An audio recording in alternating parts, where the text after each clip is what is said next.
প্রিয় দর্শক, আসসালামু আলাইকুম। আমি জিনিয়া, ঢাকা মিরপুর থেকে আবারও চলে আসলাম নতুন আরেকটি ভিডিও আপনাদের সঙ্গে শেয়ার করার জন্য। আজকে আমি কালোজাম মিষ্টির পারফেক্ট একটি রেসিপি আপনাদের সঙ্গে শেয়ার করছি। কোনো রকম ছানা ছাড়াই শুধুমাত্র গুঁড়া দুধ দিয়েই এই মিষ্টিটা পারফেক্টভাবে ঘরেই তৈরি করতে পারবেন।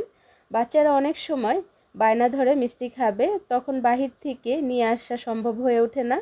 তো আমরা যদি এইরকম গুঁড়া দুধ দিয়ে পারফেক্ট কালোজাম মিষ্টি ঘরেই তৈরি করতে পারি, আর তৈরি করা যেরকম সহজ, আর কিন্তু এই মিষ্টিটা ভেঙে যাওয়ার কোনো ভয় থাকে না। আর এই মিষ্টিটা তৈরি করাও তেমন একটা সময় নেয় না। আর রসে ভিজিয়ে রাখার ঝামেলা ছাড়াই এই মিষ্টিটা পারফেক্টভাবে করে দেখানোর চেষ্টা করেছি। আশা করছি রেসিপিটা ভালো লাগবে। আর রেসিপিটা ভালো লাগলে একটি শেয়ার করে দেওয়ার অনুরোধ রইল। আর এই মিষ্টিটা তৈরি করার জন্য প্রথমেই আমাদের একটি ডিম লাগবে। তো আমার এই ডিমটা একটু ছোট, তো এই ডিমটাকে একটু ফেটিয়ে নিলাম। আর এখানে আমরা নিয়ে নিচ্ছি গুঁড়ো দুধ। এখানে আমি 125 মিলি পরিমাণে গুঁড়ো দুধ নিচ্ছি। আর 85 মিলি পরিমাণে, 85 মিলির একটু কম হবে, এখানে ময়দা ব্যবহার করছি। এখন দিয়ে দিব এখানে 60 মিলি পরিমাণে সুজিটা দিয়ে, আর এখানে সামান্য একটু বেকিং সোডা দিয়ে দিলাম, আর খুবই সামান্য পরিমাণে, আর একটু লবণ দিয়ে দিলাম। লবণটা অবশ্যই দিবেন, এতে করে মিষ্টি খাবারের স্বাদটা ব্যালেন্স হয়। তো এখন সবগুলো উপকরণ খুব ভালোভাবে মিশিয়ে নিতে হবে। আর এই রেসিপিটা ফলো করে আপনারা যদি বাসায় ট্রাই করেন, ইনশাল্লাহ 100% আপনাদের মিষ্টিটাও পারফেক্ট হবে। তো এখন আমরা যে ডিমটা নিয়েছিলাম, সেই ডিমে আমি এখানে 2 টেবিল চামচ পরিমাণে ঘন করা লিকুইড দুধ দিয়ে দিচ্ছি। আমার ডিমটা ছোট ছিল, এখন আমাদের যে শুকনো উপকরণ এখানে আর একটু পরিমাণে লাগবে, এর জন্য এখানে দুধটা ব্যবহার করছি।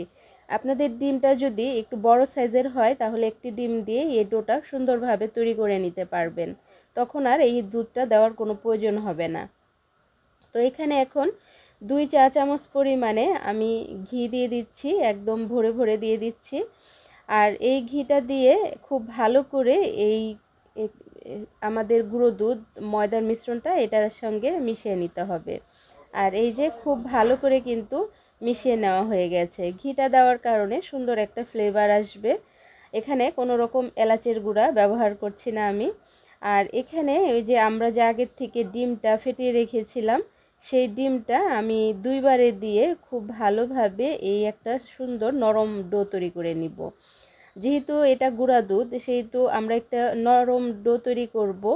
আর এই নরম ডোটা আমরা 2 থেকে 3 মিনিট যখন আমরা এটাকে রেস্টে রাখবো, তখন কিন্তু এটা একদম টাইট হয়ে আসবে।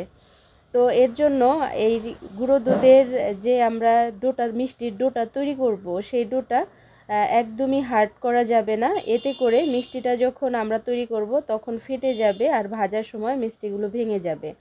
এর জন্য এরকম নরম করে আমাদের ডোটা তৈরি করতে হবে। গুঁড়ো দুধ এটাকে টেনে নিয়ে যাবে, আর এটা অনেকটাই আঠালো হয়ে যাবে।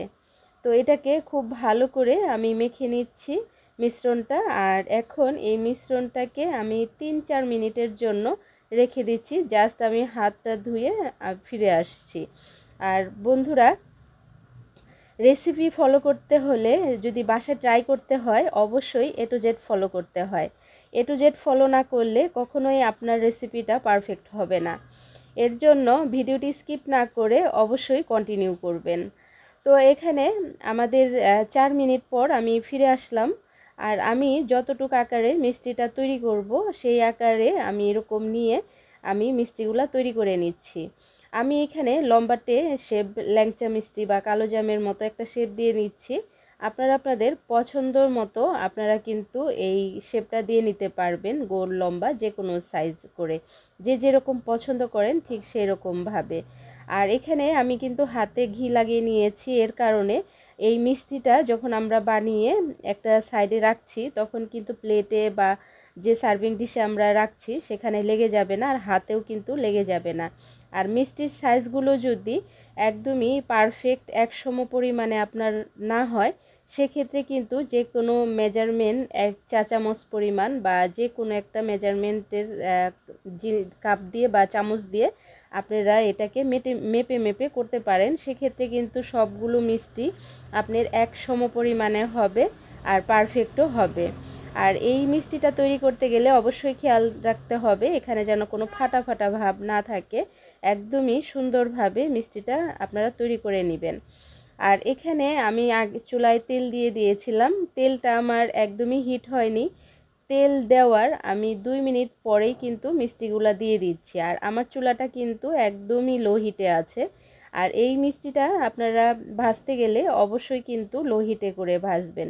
আর এটা নাড়াচাড়া করারও প্রয়োজন নাই, এই যে একা একাই সব মিষ্টিগুলো উল্টে পাল্টে মানে ভাজা হয়ে যাচ্ছে। এখানে যেহেতু মানে আমরা গুঁড়া দুধটা দিয়ে আমরা এই মিষ্টির ডোটা তৈরি করেছি, সেহেতু এটা মানে উল্টে দিতে হবে না, এটা একা একাই উল্টে যাবে। আপনি মানে যতই উল্টে পাল্টে দিতে চেষ্টা করেন না কেন, ও ওর মতো করেই উল্টে পাল্টে একদমই সুন্দর একটা কালার হয়ে আসবে।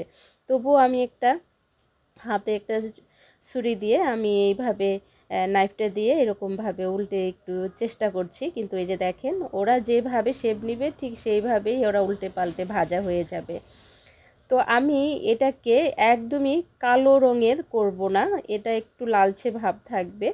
তো আপনারা চাইলে এটাকে কিন্তু কালচে ভাবও করে নিতে পারেন, এতে করে মিষ্টির ঘ্রাণ এবং স্বাদ কিন্তু একদমই পারফেক্ট থাকবে, কোনো রকম স্বাদেও হেরফের হবে না আর মিষ্টিগুলো কোনো রকম উল্টাপাল্টাও হবে না। তো এই যে মিষ্টিগুলো কিন্তু আমি একটু নেড়ে চেড়ে দিচ্ছি, যাতে করে মানে কোনোটা যদি উল্টে পাল্টে না হচ্ছে, একটা সাইড হচ্ছে আরেকটা সাইড হচ্ছে না এরকম হয়ে থাকে, সেহেতু আমরা এরকম ছাঁকনো চামচ দিয়ে আমরা এইভাবে করে আমরা উল্টে পাল্টে দিতে পারবো। আর এই যে মিষ্টির কালারটা কিন্তু আমার প্রায় হয়ে গেছে, আমার মিষ্টি কালারগুলো চমচম কালারের মতো হয়েছে। তো এখন যে দেখা যাচ্ছে এর চাইতেও কিন্তু গাঢ় একটি কালার এসেছে আমার মিষ্টির। তো এইভাবে করে আমরা মিষ্টিগুলো লাল লাল করে ভেজে নিচ্ছি। আর এই যে মিষ্টিগুলো আমরা একটা সার্ভিং ডিশে ঠান্ডা হতে দিব।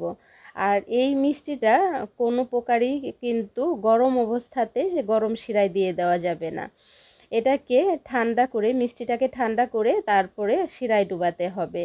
তো আমি যে মেজারমেন্টে মিষ্টিটি তৈরি করেছিলাম এর জন্য আমার 1 কাপ চিনি 2 কাপ পানিতে পারফেক্ট একটা শিরা তৈরি হয়ে যাবে। এখানে মানে এর চাইতে বেশি আর চিনি বা পানির প্রয়োজন নাই। তো আমি এখানে 2টা এলাচ দিয়ে দিলাম আর 2 ফোঁটা পরিমাণে আমি লেবুর রস ব্যবহার করেছি, এটা দিতে না চাইলে স্কিপ করতে পারেন। তো এটা দেওয়ার কারণ হচ্ছে চিনিটা অনেক সময় একটু ঘন হয়ে গেলে দেখা যায় যে একটু সাদা সাদা ভাব চলে আসে, সেই জিনিসটা আর আসবে না।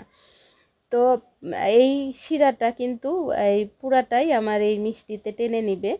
তো এখন আমরা এইটাকে বলক চলে আসার পর 2 মিনিট এইরকম জাল দিয়ে নিব। এই 2 মিনিট জাল দিয়ে নিলেই একদম পারফেক্ট একটা শিরা রেডি হয়ে যাবে। আর এদিকে আমাদের মিষ্টিগুলো কিন্তু একদমই ঠান্ডা হয়ে গেছে।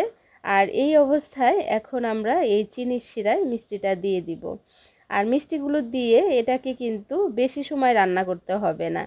এই মিষ্টিটা দিয়ে আমি 2 মিনিট আমি একটু মিষ্টি শিরায় জাল দিয়ে নিব, ঢাকনা দিয়ে ঢেকে 2 মিনিট জাল দিলেই একদম পারফেক্টভাবে এই মিষ্টিগুলো সফট হয়ে যায়। আমি কিন্তু শুরুতেই আপনাদেরকে দেখিয়ে দিয়েছি যে মিষ্টিটা কাটার সময়ও দেখে নিশ্চয়ই বুঝতে পেরেছেন কতটা সফট আর ভিতরটা রসে টইটুম্বুর হয়েছিল আর একদম স্পঞ্জি একটা যে মিষ্টি, সেই মিষ্টি মানে এইটার মানে স্বাদের ব্যাপারে তো কোনো কম্প্রোমাইজ করা যাবেই না। আর এই রেসিপিটা ফলো করে আপনারা তৈরি করলে একদমই মানে কোনো উল্টাপাল্টা হবে না, একদমই পারফেক্ট হবে।